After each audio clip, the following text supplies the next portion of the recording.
I'm Jamie Allen, the Stephen B. and Janice G. Ashley Associate Curator in the Department of Photography at the George Eastman Museum. Today I'm going to give a virtual tour of our exhibition, Bea Nettles, Harvest of Memory. I co-curated this exhibition with Olivia Las Gonzalez, and the George Eastman Museum co-organized it with the Sheldon Art Galleries in St. Louis. The exhibition is thematic, not chronological, so today I'm going to talk a little bit about Bea's relationship to motherhood in her images. Between 1976 and 1979, Nettles makes a series called Flamingo in the Dark, which she later makes into a book. The images in this body of work have a collage-like effect that Nettles created by using a proprietary product called quick proof or quick print. In this process, she coated a vinyl sheet with layers of emulsion that hardened in light. But these emulsion layers could also be selectively removed during the development process before the print was dry. Additionally, she could coat the sheet with lots of layers of emulsion. So she could do one layer, print that, add another layer, add another layer. In fact, she added up to 35 layers on one of her prints. And if that weren't enough, each of those layers could be a different color. So she could use the cyan, magenta, and yellow pigments that came with the product and mix them like paints to get all kinds of colors. Pink, green, purple. Makes a pretty good array. So basically, Nettles' painting background came in very handy here as she constructed each of these images. Another important part of the series is that Nettles used old and new negatives to create her images. In the photograph Gifts from 1979, we see her using multiple negatives to draw a connection between her past and present self. On the right, she's her younger self, so she's probably using a negative her father made, where she's holding a watch that's just been given to her as a gift. Pretty an adult object for a young child. On the left, she's made a self-portrait where she's pregnant with her first child, Rachel. Here, the gift might be interpreted as the child itself, but it could also be the fact that nature allows women to be able to give life itself. For Nettles, both of these images show gifts that came with a lot of joy, but they also came with a lot of trepidation and also some responsibility, as they both represent important moments where she's maturing in her womanhood. By 1980, Nettles found herself trying to balance being a mother, a working artist, and an educator because she's teaching at Rochester Institute of Technology, or RIT. And to add to that, in 1981, her second child, Gavin, was born. With less time to construct the images and actually construct prints, she changed her working process a bit. For her next series, Close to Home, she decided to photograph still lives. Instead of constructing the images at the print level, she's constructing them in a still life that she's then making one negative of. The negatives she makes with a 16 by 20 pinhole camera that she had made much earlier in her career, but resurrects for this series. It gives the images a very childlike perspective, and the objects in the foreground seem to be looming. And because the exposures with this pinhole camera were a lot longer than a typical camera, objects in the image sometimes move. So for instance, in the image Dish and Spoon, we see the cloth blown in the wind, kind of revealing parts of the house. Most of Nettles' photographs have pretty good stories behind them.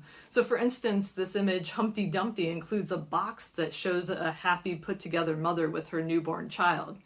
Okay, so it's a baby formula box. Pretty good advertising. If you use formula, you're going to be a happy put-together mother. But for Nettles, the image wasn't what was reality. For her, she just felt like she was holding it just barely together. So pairing this image of this put-together mother with the storybook character Humpty Dumpty mid-fall shows us that she's telling us that motherhood existence for her is a little bit more precarious. In fact, Nettles actually said that as a mother, she was often disheveled, stressed, and sometimes so exhausted that she wished she could be like Humpty Dumpty and just jump out the second-story window and call it quits. Luckily, Nettles didn't call it quits. By 1983, her daughter was old enough to collaborate on a series called Rachel's Holidays. Together, they built still lives using Rachel's toys and cherished household objects. Good example of this is the image Swordfish, where a plate that has shells and fish motifs stands in for the ocean that the swordfish is jumping out of. This image has a pretty childlike sensibility of space, just kind of like we saw in the Close to Home series. Nettles and her daughter also made photographs of Rachel and even one of Bea for this series. In fact, some of them look a little like family snapshots, such as the image Bridge. When Nettles printed these images, she used a different process called the dye imbibition process, more commonly known as dye transfer. She had learned how to print that photographic process, which is pretty complicated, from a colleague at RIT, and she could use the darkrooms at RIT to print at. The process is really different looking than the quick print process, which had become her signature by that time. Just after Nettles printed Rachel's Holidays in 1984, the family moved to Champaign-Urbana, Illinois, so that Nettles could take a job at the University of Illinois. The photography department at the university didn't have a darkroom where Nettles could make dye imbibition prints, so she changed her process again, just in the course of a year. Her art background came in handy again, and she called upon her printmaking skills. That's printmaking as in ink on paper, not photographic sensitive material. Even though she continued to create still lifes and photograph them, she used the negatives to have printing plates made so that she could print the photographic plates or the photographic etchings in a printmaking studio.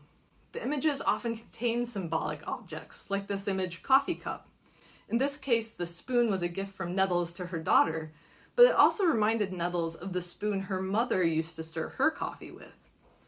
On the surface, the image illustrates a really luxurious coffee break that Nettles was longing for, but it also is a reminder of the traditions that she's passing down to her children, traditions that came from her parents and grandparents. In other cases, the objects in the work were made by her children, who were now 4 and 7 years old. In Valley of the Shadow, a girl on the bike is riding through a very scary-looking desert landscape. It's occupied by a bunch of cicada shells. Okay, well, the girl on the landscape is actually a drawing of a girl on a bike that was made by one of her children. If the image seems a little ominous and scary, then Nettles is making her point, because it's kind of trying to portray the sense of fear that her daughter had whenever she heard cicadas outside their house. It also speaks to the world that Nettles was helping her children learn to navigate, one where terrorism was on the rise, the AIDS crisis had come to the forefront of everyone's knowledge, and the news continuously covered stories of war, famine, and missile tests. The final body of work I want to talk about today is Life's Lessons, which Nettles worked on between 1985 and 1990, when she published a book by that same title. In this series, she continues to focus on her role as a mother, as well as the parental and childhood anxieties that she and her children were facing, and the domestic chores that she found kind of daunting. While at first she continues to make photographic etchings, in 1987 and 88, she's invited to use the 20 by 24 inch Polaroid camera in New York City. So again, she changes her process, and she uses something that creates a completely different aesthetic outcome, a really stark, realistic image that's rendered in black and white. She couldn't take her children to New York with her, so instead she printed large portraits of them and took those so that she could re-photograph those prints. In Gavin with the World, she layered a map that he had drawn of the world over his camouflage shirt she'd made for him. Literally here, the weight of the world is on Gavin. Childhood is a confusing time. It's filled with learning about how the world works and navigating information that's all brand new. So Nettles relays this in this series as well, as seen as in this image, feminine masculine. Here her daughter Rachel is paired with her completed assignment where she was to sort out the gendered words. She hasn't quite gotten everything correct. By illustrating the ways in which her children navigate life's lessons, Nettles is also commentating on how the social expectations are in the world that surrounds them. She's pointing to the scary world that her children are going to inherit, the one we live in now, and she's critiquing the stereotypes that her children felt compelled to fit into in their younger years. Nettles' relationship to motherhood does not stop there. If you like today's tour, you should check out Olivia Las Gonzalez's essay, Artist Mother, in our book, Bea Nettles, Harvest of Memory, which was co-published by the George Eastman Museum and University of Texas Press. There's also a virtual tour of the exhibition available at the Eastman Museum website, so you can check out the Motherhood and Families section that's right at the beginning of the exhibition. And if you yourself have some children around at your house, there's also a GEM Kids Spark a Conversation card that can be downloaded to go with that virtual tour. And finally, because nothing happens without support, the exhibition at the Eastman Museum is generously supported by the Rubens Family Foundation and Susan and Nathan Robfogel. And it's made part and possible by a grant from the National Endowment for the Arts. Thanks for joining me today. I hope to see you back here soon.